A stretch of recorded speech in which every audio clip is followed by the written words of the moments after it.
Hey guys, what's up? Welcome back here to another edition of Intuitive Angling, and really appreciate you guys coming by the channel to check the video out. And guys, today I want to give just sort of a broad overview on some things you can do to be able to have more success fishing a jerkbait than 99% of the other people out there. You know, all you guys that watch the channel, you know that jerkbait is sort of my deal. You know, I helped design the megabass Vision 110, and we're getting into jerkbait season at the time of this video. It's the middle of November. So the next 3 months or so are going to be prime jerkbait months to fish. And I sort of want to give you guys, in sort of a preparation for beginning these jerkbait series of videos, I sort of want to give you an overview about just some things that you can do right off the bat to improve your success before we get into the little nitty-gritty details of it. So we're going to get into that in today's video. Also, guys, a couple quick things. I'd just like to invite everybody to please hit that subscribe button here to Intuitive Angling. Free and easy, good way to support the channel. And also, if you're interested in becoming a channel member, channel members get private videos every week that are not seen by the public. Just go to my YouTube homepage and click on the join button in your browser or on your computer. Just hit that join button. It'll give you some information on that. So much appreciated. Okay, one of the things about jerkbait fishing, a lot of you guys that have been with me for a while, you know, we talk a lot about jerkbaits because one of the reasons we talk a lot about it is that it's the most complicated technique in bass fishing. There's not another genre of lures or techniques that have more variables than jerkbait fishing. When you're dealing with jerkbait fishing, you got tons of stuff. You got the color of the jerkbait, you got the profile of the jerkbait, you got the silent version versus the rattling versions, you have the depth attainment, you have the overall profile, you have how much side-to-side action the jerkbait has. You have, you know, 15 different ways you can actually manipulate in jerkbait. Then it goes into the areas that the fish use you have to fish over, and then it has to do with the sunlight conditions and the light intensities versus the color of jerkbait you're fishing, in correlation with the water clarity, in correlation with the species of bass, in correlation with the time of year. There's just a ton of different stuff, and the main thing about it is a jerkbait is probably the most difficult lure to master because you have to impart the action on the lure. So many other lures out there like crankbaits and spinnerbaits and topwaters, you just reel them in and, you know, the lures do all the work. But with a jerkbait, more than any other lure out there, you have to manipulate and create the action to generate the strike from the bass.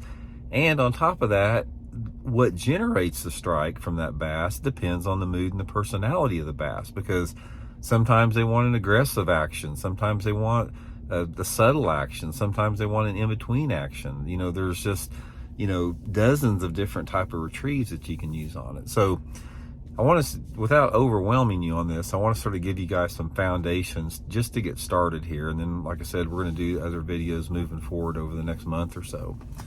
Okay, one of the first things that you have to really, you know, get in your mind in order to fish a jerkbait better than everybody else and have more success on it is color is critical, more than any other lure out there, because based upon how you're fishing the jerkbait, the fish can get really close to that bait if you're fishing it slow. And jerkbaits are normally associated with fishing a little bit cleaner water. They are a sight-oriented bait for the most part. So color plays a big role, and the color variations, what works, it depends on a lot of different things. It depends on the species of bass you're fishing, the light intensity and the water clarity, the wind speed, all of that factors in together. So one of the things, if you're serious about jerkbait fishing, is you got to have a wide range of colors, and we'll get into the, you know, the specific colors in later videos. But so many people that I fish with, like on my on the water lessons, or, you know, even watching some other, you know, tournament anglers, is I always want to see their jerkbait box, and they show me their jerkbait box, and it's like usually one box, and there may be like, you know, 15 or 20 jerkbaits in there, and I go, where's everything else at? They go, well, this is my jerkbait box. And I'm like, dude, this is like a kindergarten starter kit. You do not have what you need here as far as to match the conditions. So you got to have colors for every water clarity, for every sunlight condition, for largemouth, smallmouth, and spotted bass, for different wind conditions.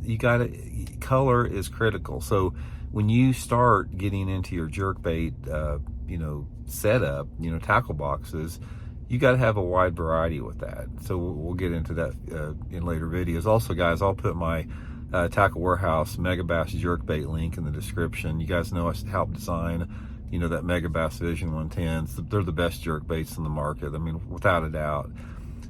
So I'll put that link in the description there. So color is the first one. Next thing with that is you got to have a wide variety of profiles of a jerkbait. What I'm talking about profiles are different sizes. Now, with the megabass lineup, we got everything from like a 3-inch jerkbait on up to a 7-inch jerkbait. And based upon the time of the year and based upon a lot of the water temperature, the fish want a different size of a jerkbait. Now, one of the biggest mistakes I see guys make is they have one jerkbait size. They'll usually have like the megabass Vision 110 size and call it good. You can't do that. That doesn't work, because in cold water, for example, again, I'm just broad overview here. We'll get into details later, but like in cold water, they like a small jerkbait. A jerkbait under 4 inches long is really, really good. In the pre-spawn time of the year, and then sometimes during mid-fall, they want a big jerkbait, something 6 or 7 inches long. And then for the rest of the year, normally it's in the more standard size, but there are situations out there where the profile and size of your jerkbait makes all the difference in the world. And also that has to do with the species of bass you're fishing. Largemouth, smallmouth, and spotted bass, they all prefer different sizes of jerkbait. So that's just another aspect of there. Another thing you can do to fish jerkbaits better than everybody else out there, and we've talked about this before, I'll get into more details, is throw your jerkbaits on a spinning rod. We've been over this over and over again.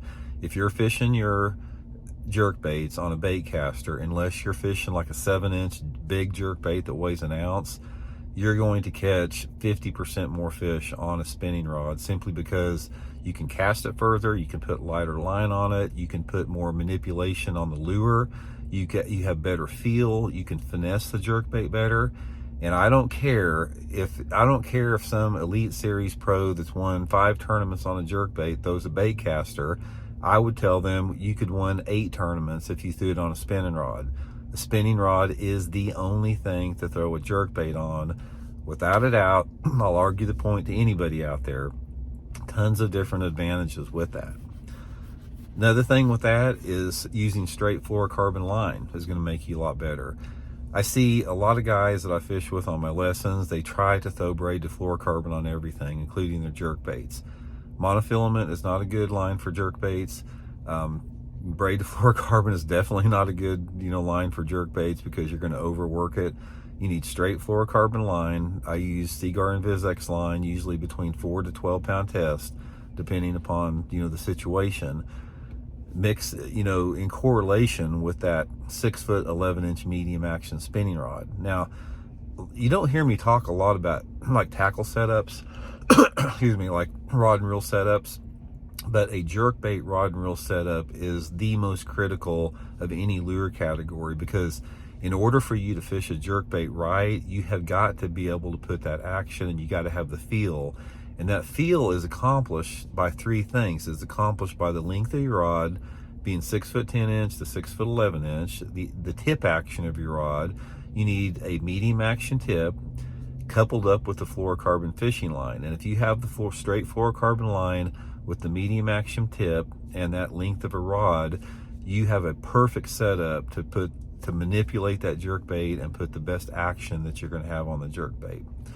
Another little thing that's going to help you guys catch a lot more fish than everybody else on a jerkbait is downsize your hooks. One of the tendencies that people have in jerkbait fishing, or any type of fishing, is they tend to want to put either the stock hooks on the jerkbait or a little larger hook, thinking they're going to hook the fish better. That's not the case with the jerkbait. Larger hooks on a jerkbait will not only cause you to lose more fish, but you're going to get a lot less strikes, because a larger hook is going to be harder to penetrate. It's going to take action off your bait because of the weight on it.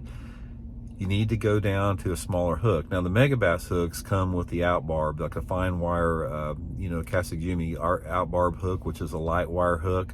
they're fine the way they are. But if those hooks, if they straighten out, or if you break one or something, you want to replace them with a smaller hook. And my suggestion is going to like number 6 or number 5 Gamakatsu G Finesse treble hooks. These are light wire, nano coated treble hooks. And by going to that number 5 or that number 6 size, depending upon the size of jerkbait that you're going to use, you know, you're going to land a lot more fish, and you're still going to get really, really good action out there. So anyway, guys, that's just sort of a brief overview. If you incorporate just some of those basic things that I just talked about right there, you're going to catch way more fish than 99% of the other people out there fishing a jerkbait. I can assure you of that. So we'll keep doing a bunch of videos on it, guys. We got a lot of info to share with you. We'll get into we'll do some videos on just the detailed part of it, like, you know, talking specific colors and specific actions, because once you learn it and once you master jerkbait fishing, it's one of the funnest ways to catch bass out there. So we'll talk later.